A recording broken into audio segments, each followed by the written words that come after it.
proviene dal mondo delle ACLI il nuovo presidente del Forum Ligure per le associazioni familiari. Dopo 2 mandati alla guida del patronato genovese, Enrico Grasso prosegue il suo impegno a sostegno delle famiglie e soprattutto ponendosi come principale interlocutore nei confronti degli enti istituzionali, in primis la Regione. La nostra vocazione è quella di spiegare all'ente pubblico di riferimento che la famiglia non è un qualche cosa di tipo sociale, assistenziale, ma è anche una vera e propria e preziosa risorsa che va tutelata e che va ascoltata.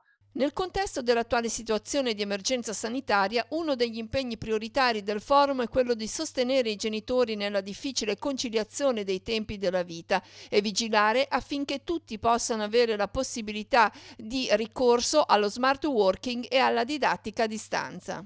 Tutto ciò che può essere fatto va fatto, perché altrimenti diventa sempre una discriminante. Quelle famiglie che se lo possono permettere possono anche comunque sopravvivere a questo periodo, quelle che non se lo possono permettere no.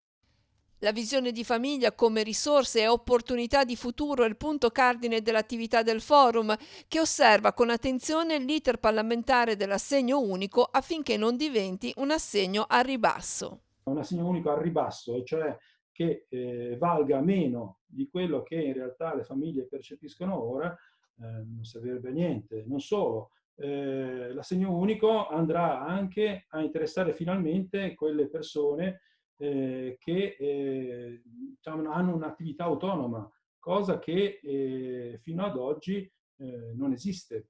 Per cui si sancirebbe una volta per tutte il fatto che la famiglia è un valore a prescindere.